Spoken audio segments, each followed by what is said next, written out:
Hello, welcome to quantum coaching Lucknow. My name is Mohammad कमा और मैं क्वांटम कोचिंग पर आपका एडुकेटर हूं। देखिए, हम लोग केमिकल काइनेटिक्स के इस लास्ट लेक्चर पर आ चुके हैं और याद करिएगा हम लोग बताइएगा लेक्चर 8 तक पढ़ चुके थे और काफ़ी कुछ हम लोगों ने पढ़ लिया। रेट ऑफ रिएक्शन पढ़ लिया, इसके अलावा types of order of reaction पढ़ लिया, मॉलिक्यूलरिटी ऑर्डर, इन सब की बात तो हम लोगों ने कर ही ली थी। Factors affecting rate of reaction भी देख लिया। तो ये सारी बातें हम लोग पढ़ चुके हैं। अब इस लास्ट लेक्चर में केमिकल काइनेटिक्स का चैप्टर पूरा होने जा रहा है आज के लेक्चर के साथ। और इस लास्ट लेक्चर में हम लोग आपको बताएंगे integrated rate law for nth order reaction के लिए, साथ साथ हाफ लाइफ भी nth ऑर्डर के लिए बताएंगे, यूनिट ऑफ के कैसे निकाले nth ऑर्डर के लिए ये भी बताएंगे, फ्रैक्शनल चेंज बताएंगे आपको। तो ये छोटा सा लेक्चर होगा और ये आपका पूरा केमिकल काइनेटिक्स का चैप्टर कंप्लीट कर देगा। और देखिए, आपको एक बड़ी इंपॉर्टेंट बात आपको बता दें, आपको करना क्या है, आप ये पूरे चैप्टर को आपको बताइएगा यूट्यूब से पढ़ लेना है जो हम लोगों ने डाला है और उसको आपको पूरा पढ़ लेना है। किसी तरह का डाउट हो आप उसको पूछ सकते हैं। और एक काम आपको करना है कि आप लोग क्वेश्चंस खुद से लगाएंगे। बहुत सारे हम लोगों ने लगवाया है, आप खुद से लगाएंगे। जो फंस जाएं उनकी फोटो खींचकर आप व्हाट्सएप पर या क्वांटम कोचिंग के ऐप पर भेज दीजिए और बताइएगा जिस तरह के क्वेश्चन हो सकता है, कई तरह के क्वेश्चन फंस रहे हों, उनकी एक सीरीज बनाकर हम लोग केमिकल काइनेटिक्स में ऐड कर देंगे। तो आप खुद से लगाइए, अगर कुछ क्वेश्चन फंस रहे हो तो उन्हें भेज दीजिए जिसको हम लोग लगवा देंगे। तो चलिए इस लेक्चर को, लास्ट लेक्चर को हम लोग स्टार्ट करते हैं और केमिकल काइनेटिक्स को हम लोग कंप्लीट करते हैं। चलिए पढ़ते हैं। तो चलिए लेक्चर नंबर 9 स्टार्ट करते हैं केमिकल काइनेटिक्स का। और ये आपका इस चैप्टर का लास्ट लेक्चर होगा। इसी के साथ आपका केमिकल काइनेटिक्स का चैप्टर कंप्लीट हो जाएगा। और चलिए हम लोग जल्दी से पढ़ लेते हैं क्या क्या यहाँ पर है, ये देखते हैं। देखिए, सबसे पहली हेडिंग है फ्रैक्शनल चेंज इन टाइम। और इसमें फ़ायदा ये है, आप जैसे बताइएगा, आपको बहुत सारे क्वेश्चन हमने कराए थे T75% पर, T50% पर, T87.5% पर। तो आप इस फार्मूले की हेल्प से डायरेक्ट निकाल सकते हैं। जैसे यहाँ पर रिएक्टेंट ए दिया है प्रोडक्ट पी में, टी हाफ मतलब 50% टाइम हाफ लाइफ आप जानते हैं जब इनिशियल कंसंट्रेशन का आधा रह जाए। T1/4 यानी 25%। इसी तरह से 2/3 है। टी फ्रैक्शनल हम लोगों ने TF मान लिया। और TF का जो रिलेशन होता है इनिशियल कंसंट्रेशन से, वो इन्वर्स रिलेशन होता है। और आर्डर के इसकी पावर जो होती है n-1 होती है, यहाँ पर आर्डर ऑफ रिएक्शन होता है। तो चलिए हम लोग दो के लिए निकाल सकते हैं। जैसे मान लीजिए हमने T75 और T50% में कंपेयर करना हो तो एक को हमने TF डैश ले लिया, यहाँ पर A0 डैश हो जाएगा, आर्डर तो सेम ही होगा। और एक बताएगा TF डबल डैश ले लिया और नीचे A0 डबल डैश हो गया। अब इसको डिवाइड कर दिए तो ये फार्मूला आपको मिल गया।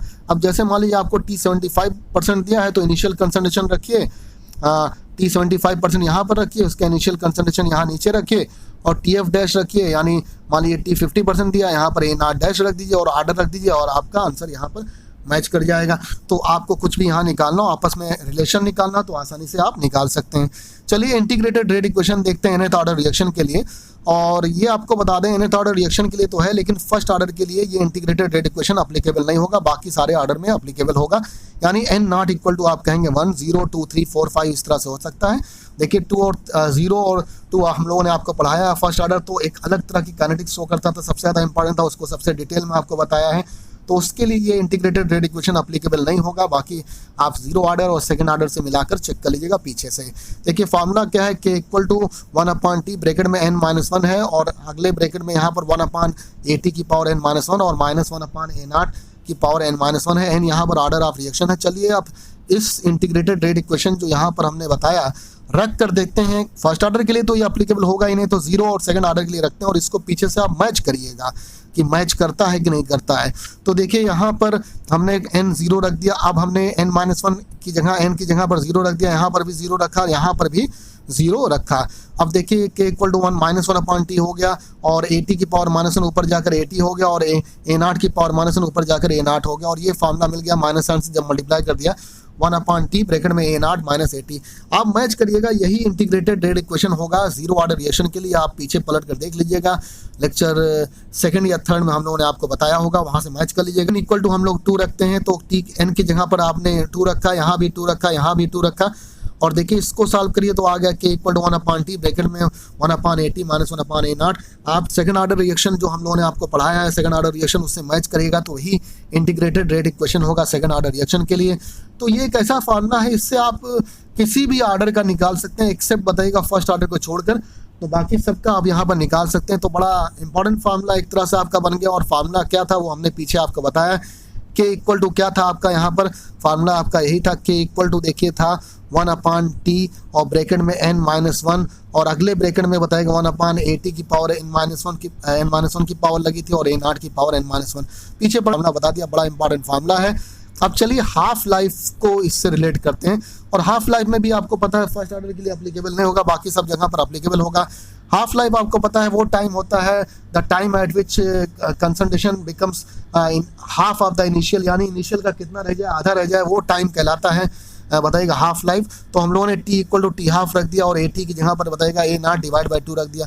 अब इस फार्मूले में हम रखेंगे k equal to 1/t half n-1 और ये इस वाले फार्मूले में हम लोग रखेंगे। अब a t की जगह पर देखिए a0 बाई 2 रख दिया और यहाँ पर t की जगह पर t हाफ रख दिया है। इसको सॉल्व करते हैं और देखते हैं क्या फार्मूला यहाँ पर मिलता है।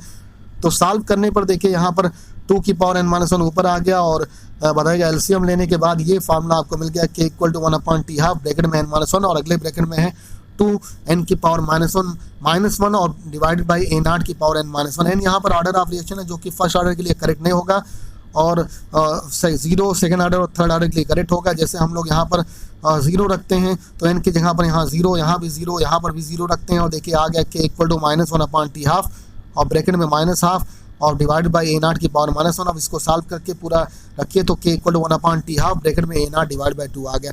यहाँ से देखिए ये आपका 0 ऑर्डर के लिए निकल गया हाफ लाइफ से रिलेशन एक तरह से। और यहाँ देखिए half life directly proportional to initial concentration. और हम लोगों ने पीछे पढ़ा भी था कि 0 ऑर्डर रिएक्शन में जो रेट ऑफ रिएक्शन होता है इनिशियल कंसंट्रेशन पर डिपेंड नहीं करती, जबकि हाफ लाइफ जो होती है directly proportional to initial concentration की होती है। यही आता भी है। फर्स्ट ऑर्डर की काइनेटिक्स बिल्कुल अलग होती है, लॉग का वहाँ पर यूज़ होता है। तो इंटीग्रेटेड रेट इक्वेशन हो या हाफ लाइफ के लिए इक्वेशन हो, दोनों फर्स्ट ऑर्डर के लिए एप्लीकेबल नहीं होगा। चलिए अब सेकंड ऑर्डर के लिए देखते हैं। सेकंड ऑर्डर में n की जगह पर बताएगा 2 रख दिया, यहाँ पर भी 2 रख दिया, यहाँ पर भी 2 और सॉल्व किया तो k equal to 1/t half और ब्रैकेट में 1/a0 मिला, यानी T half inverse relation a0 के। जबकि आप जानते हैं सेकंड ऑर्डर रिएक्शन में जो रेट ऑफ रिएक्शन होती है directly proportional to initial concentration की होती है, जबकि यहाँ पर हाफ लाइफ जो है इन कंसंट्रेशन के है।